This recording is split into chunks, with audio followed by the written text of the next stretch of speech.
Hi friends, എല്ലാവർക്കും ഷോബഫിൻ്റെ പുതിയൊരു എപ്പിസോഡിലേക്ക് സ്വാഗതം.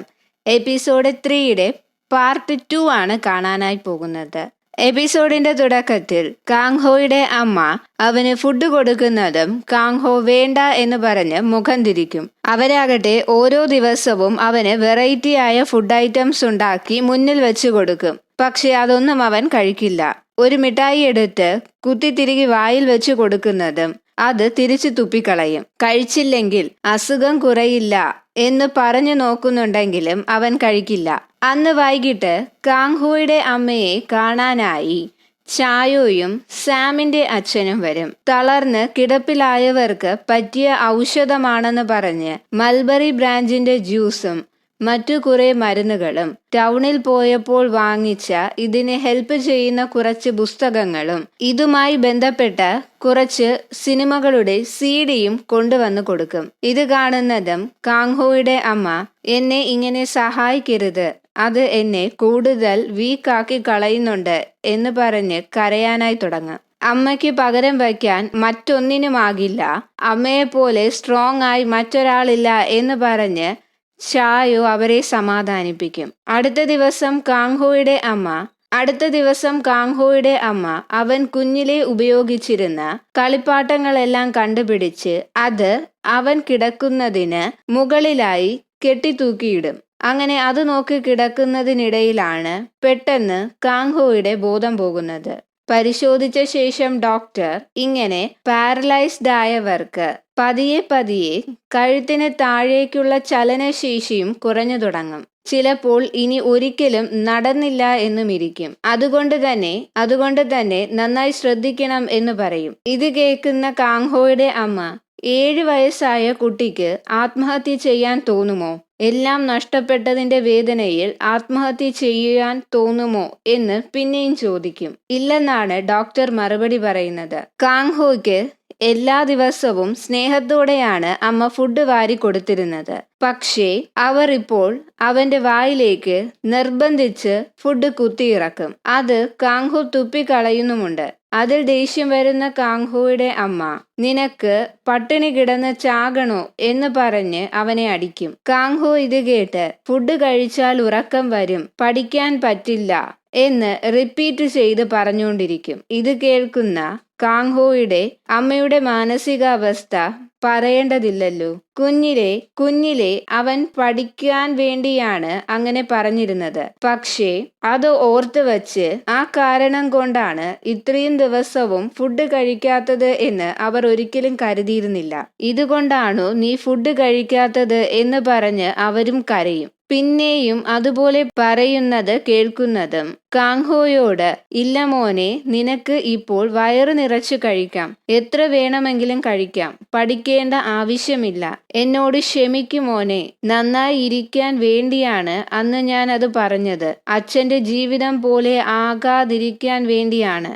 ദാ അമ്മ കഴിക്കുന്നത് കണ്ടില്ലേ, നിനക്കും ഇതുപോലെ കഴിക്കാമെന്ന് പറഞ്ഞ് കരഞ്ഞുകൊണ്ട് ആ ഫുഡ് എടുത്ത് അവന്റെ വായിൽ വെച്ചു കൊടുക്കും. അവനും അത് കഴിക്കും. പിന്നീട് കാണിക്കുന്നത് കാങ്ഹോയെ ഇടിച്ച ലോറി ഡ്രൈവറിനെ അന്വേഷിച്ചെത്തിയ സോങ്വുവിന്റെ ആളുകളെയാണ്. കുറെ നേരമായി ഹോണിംഗ് ബെൽ അടിച്ചിട്ടും കാണാത്തത് കൊണ്ട് തന്നെ വിൻഡോ തുറന്നു നോക്കുന്നതും ആ ഡ്രൈവർ ആത്മഹത്യ ചെയ്ത് കിടക്കുന്നതാണ് കാണുന്നത്. ഇതറിയുന്ന സോങ്വു എന്നാലും ഇതാരായിരിക്കും ചെയ്യാൻ ചാൻസ് ഉണ്ടാകുക എന്ന് ചോദിക്കുന്നതും കൂട്ടത്തിലുള്ള ജൂനിയർ അസിസ്റ്റന്റ് തായ്സൂൺ ആയിരിക്കുമോ എന്ന് പറയും. സീനിയർ അസിസ്റ്റന്റ് അവനെ നോക്കി പേടിപ്പിക്കും. ആ ട്രക്ക് ഡ്രൈവറുടെ ഫാമിലി യാൻബിയാനിലല്ലേ ഉള്ളത്, അവരെ ഉടൻ തന്നെ കണ്ടുപിടിക്കാനായി പറഞ്ഞ് ഏൽപ്പിക്കുന്നുണ്ട്. പിന്നീട് കാണിക്കുന്നത് ഹായൂണിനെയാണ്. കാങ്ഹോയെ കൊല്ലാനായി കൂട്ടുനിന്നതിൽ ഹായൂണിന് നല്ല കുറ്റബോധമുണ്ട്. അതുകൊണ്ട് തന്നെ പിന്നെയും ആ സ്കാർഫ് റൂമിൽ കാണുന്ന അവൾ വളരെയധികം വയലന്റായി സെർവൻസിനോട് ബഹളം വയ്ക്കും. ഇത് കണ്ടുവരുന്ന തായ്സൂൺ നിനക്കും എനിക്കും ഒന്നും പറ്റില്ല, ഞാൻ എല്ലാം നോക്കിക്കോളാം, നീ സമാധാനമായിരിക്കെ എന്ന് പറഞ്ഞ് അവളെ ആശ്വസിപ്പിക്കും. കാങ്ഹോയുടെ അമ്മ ടിവിയിലെ ഒരു പ്രോഗ്രാം കാണിച്ച് നിന്നെ പോലെ തളർന്നു പോയ ആളാണ് ഇദ്ദേഹവും, പക്ഷേ ഇപ്പോ കണ്ടില്ലേ ജിമ്മിലൊക്കെ പോകുന്നത് എന്ന് കാങ്ഹോയ്ക്ക് കാണിച്ചു കൊടുക്കുന്നതും അവൻ ഇതൊന്നും നോക്കാതെ മുകളിൽ തൂക്കിയിട്ടിരിക്കുന്ന റോബോട്ടിനെയാണ് നോക്കുന്നത്. കാങ്ഹോയുടെ അമ്മയും അതെടുത്ത് മുന്നിൽ വെച്ച് കൊടുക്കും. അപ്പോഴാണ് റീഹാബിറ്റേഷൻ സെന്ററിൽ നിന്നും കോള് വരുന്നത്. അവിടെ സീറ്റ് ഫില്ലായതുകൊണ്ട് തന്നെ ഇപ്പോൾ കാങ്ഹോയ്ക്ക് സീറ്റ് കൊടുക്കാൻ പറ്റില്ല. എപ്പോഴാണോ അവിടെ സീറ്റ് ഒഴിവ് വരുന്നത് അപ്പോൾ വിളിച്ചറിയിക്കാം എന്ന് പറഞ്ഞാണ് കോള് കട്ട് ചെയ്യുന്നത്. കാങ്ഹോയുടെ അമ്മ തിരിച്ച് ഫുഡുമായി കയറി ചെല്ലുന്നതും ആ റോബോട്ടിന്റെ കളിപ്പാട്ടം തറയിൽ വീണ് കിടക്കുന്നതാണ് കാണുന്നത്. ഉടനെ അതെടുത്ത് മുകളിൽ വെച്ചു കൊടുത്ത് അവനെ കൊണ്ട് അത് എടുക്കാനായി പറയും. പക്ഷേ കാങ്ഹോയെ കൊണ്ട് എത്ര ശ്രമിച്ചിട്ടും അത് എടുക്കാനായി പറ്റില്ല. അടുത്ത ദിവസം ഫാമിൽ ചെല്ലുന്നതും ഒരു ചെറിയ പന്നിക്കുട്ടി പാല് കുടിക്കാനായി അതിനെ ഇട്ടിരിക്കുന്ന കൂട്ടിൽ നിന്നും ചാടി അമ്മ പന്നിയുടെ കൂട്ടിൽ കിടക്കുന്നതാണ് കാണുന്നത്. ഇത് കാണുന്ന ആൻഡ്രിയ ഇവയൊക്കെ ഫുഡ് കഴിക്കാനായി ഏത് അറ്റം വരെയും പോകുമെന്ന് പറയും.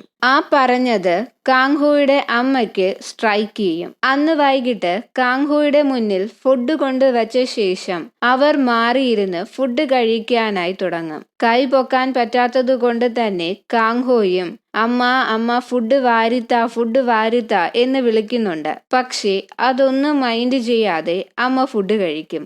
അവർ ഫുഡ് കഴിച്ചു കഴിയുന്നതും നിനക്ക് ഫുഡ് വേണ്ടായിരുന്നോ എന്ന് പറഞ്ഞ് ഫുഡ് എടുത്തോണ്ട് പോകും. അടുക്കളയിൽ ചെന്ന് അവർ വിഷമത്തോടെ എല്ലാം അവന് വേണ്ടിയാണ്, എനിക്ക് ഒരിക്കൽ കൂടി പഴയ പോലെ ഒരു മോശം അമ്മ ആയേ പറ്റൂ എന്ന് പറഞ്ഞ് സമാധാനിക്കും. ഇവിടെ മിജോയെ കാണിക്കുമ്പോൾ അവളുടെ ഫ്രണ്ട് മെമ്പർഷിപ്പ് ഫീ ആണെന്ന് പറഞ്ഞ് കസ്റ്റമേഴ്സിന്റെ കയ്യിൽ നിന്നും പൈസ വാങ്ങി മുങ്ങും. കൂട്ടത്തിൽ ആ ഷോപ്പും മറ്റൊരാൾക്ക് വിറ്റിട്ടാണ് അവൾ പോകുന്നത്. രാവിലെ കട തുറക്കാനായി വരുമ്പോഴാണ് ഈ കാര്യങ്ങളെല്ലാം അവൾ അറിയുന്നത്. എത്ര വിളിച്ചിട്ടും ഫ്രണ്ട് ഫോൺ അറ്റൻഡ് ചെയ്യില്ല. പിന്നീട് തലേന്ന് എന്താണ് സംഭവിച്ചതെന്നാണ് കാണിക്കുന്നത്. ബാങ്ക് ബാലൻസ് ചെക്ക് ചെയ്യുന്നതും ഏകദേശം 2 ലക്ഷത്തോളം രൂപ അതിൽ കാണും. അത് കാണുന്ന രണ്ടുപേരും വളരെ ഹാപ്പി. പെട്ടെന്നാണ് ഫ്രണ്ട് എനിക്ക് ഇന്ന് നേരത്തെ പോകണം എന്ന് പറഞ്ഞ് അവിടെ നിന്ന് ഇറങ്ങുന്നത്. അതൊരൊന്നൊന്നര പോക്കായിരിക്കും എന്ന് മിജോ അറിഞ്ഞിരുന്നില്ല. ജോലിയും കടയും പോയ സങ്കടത്തിൽ മിജോ ഷോപ്പിന് മുന്നിലിരുന്ന് കരയും. അവിടുന്ന് കട്ട് ചെയ്ത് കാങ്ഹോയെ കാണിക്കുന്നതും പിന്നീട് എല്ലാ ദിവസവും അവന്റെ അമ്മ അവന് മുന്നിൽ ഫുഡ് കൊണ്ടുവച്ചു കൊടുക്കും.